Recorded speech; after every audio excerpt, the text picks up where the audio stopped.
Pre-season testing is over. We have seen all of the cars out on track in Bahrain, but now it is time for the 2025 F1 season to get underway with the Australian Grand Prix, which means that once again it is time for my preview and predictions. This is a series where I will be previewing and then at the end of the video giving out my early predictions for the Grand Prix. If you enjoy the video then please hit the like button and subscribe for more F1 content. Now, let's get into the video. As usual, I'll be talking about the top teams later on, so please do stick around for that. Yep, F1 testing is over, and the wait for F1 2025 is finally over, as the season is set to be closer than ever. Not only that, but there is a feeling of returning to the old days, as the first race is taking part at Melbourne in Australia. This is the first race of the year, and the first time that we will really get to see the running order for the season ahead.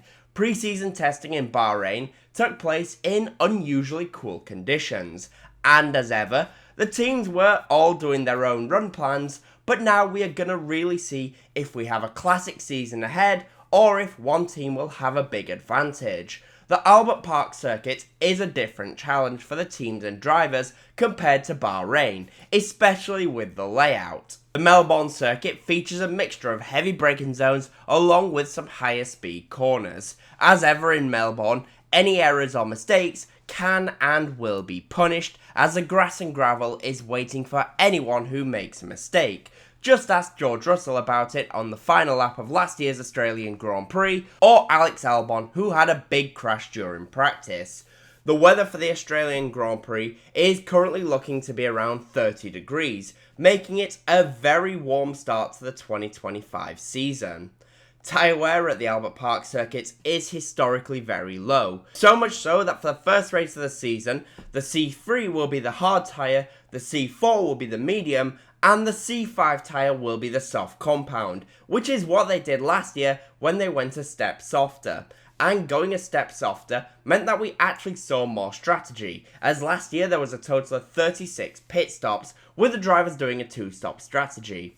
With the warm temperatures expected and these softer tyres, then I anticipate that once again we will see a multi-stop race, with the drivers likely using one set of medium tyres and 2 sets of the hard tyres. Overtaking at Melbourne is pretty tricky, but it is very doable, and the new layout in general has helped to increase the amount of overtakes. But to show how tricky it still is to overtake, you can see that last year there was a total of 24 on-track overtakes. To try and help with overtaking, the Melbourne circuit does feature not 1, not 2, not even 3, but 4 DRS zones with 2 detection points. For me, the 4 DRS zones is a bit too much, and probably actually hurts the overtaking opportunities more than it does help, because it just leads to no one actually being able to pull away, so we end up with DRS trains. But that is just my opinion. Last year, the pole position lap time was set by Max Verstappen in the Red Bull, and that time was a 1:15.915. During that lap, Verstappen reached a top speed of 327 km per hour.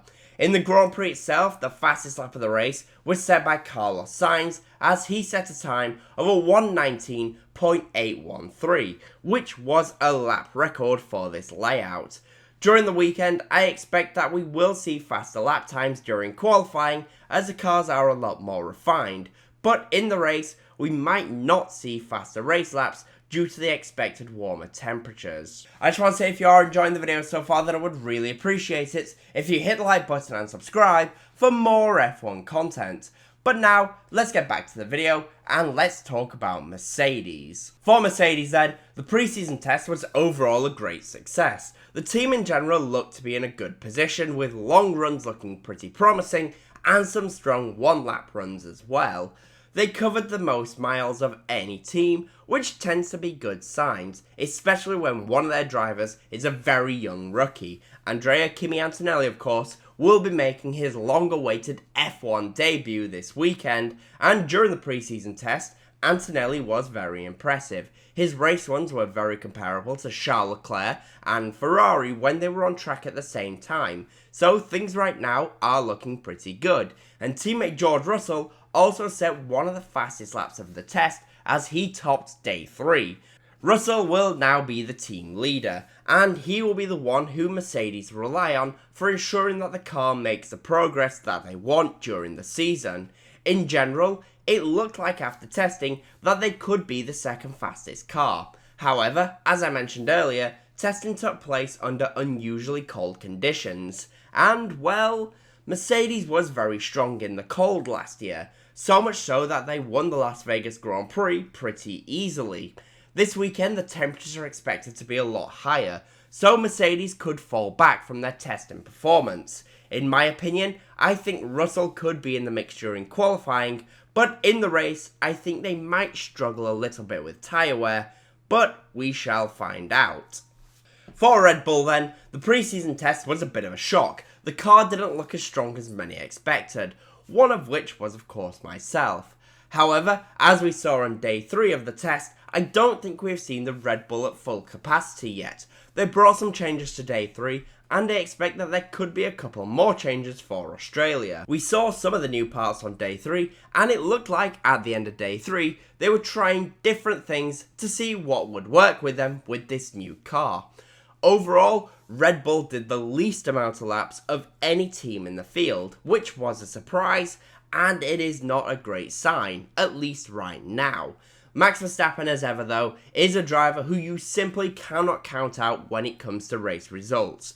If Max can win, then he will do whatever it takes to try and make sure that he does win. The Australian circuit could be a little bit tricky for them, as it looks like they are weak in the heavy braking zone still, and Australia does feature a few of those. Liam Lawson will be looking to start off his life in Red Bull by being as close as he possibly can be to Max Verstappen. And well, if he finishes around where Verstappen is, then I guess Red Bull couldn't really ask for any more from him.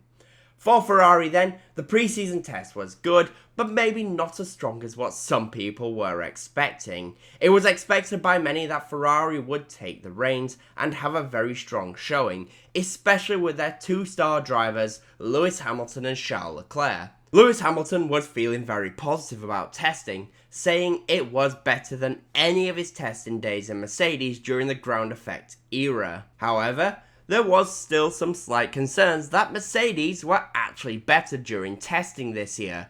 But again, as I mentioned, there is a big caveat that Bahrain was pretty cold. In the heat of Australia, we are going to get a much better read on the season ahead for Ferrari, and Melbourne should be a strong circuit for them. 2024, the race was won by Carlos Sainz, and Charles Leclerc won in 2022 as well.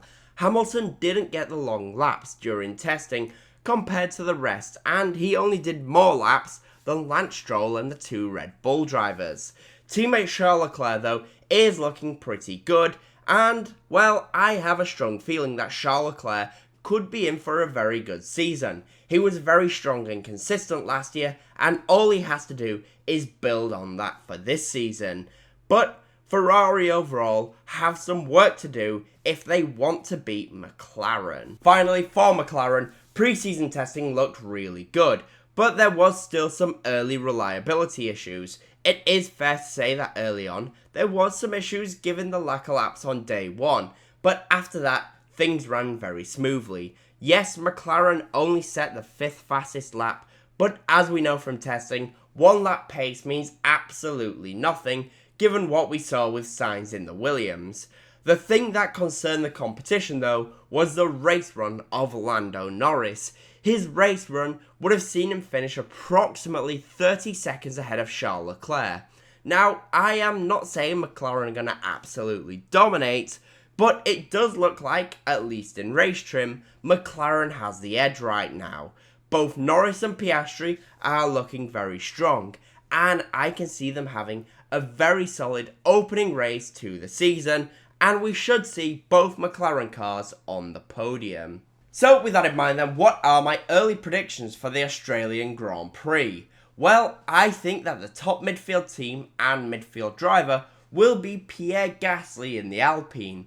Even though I know Carlos Sainz set a faster time, I think the Alpine car is actually a better car in race trim compared to the Williams. But what about pole position?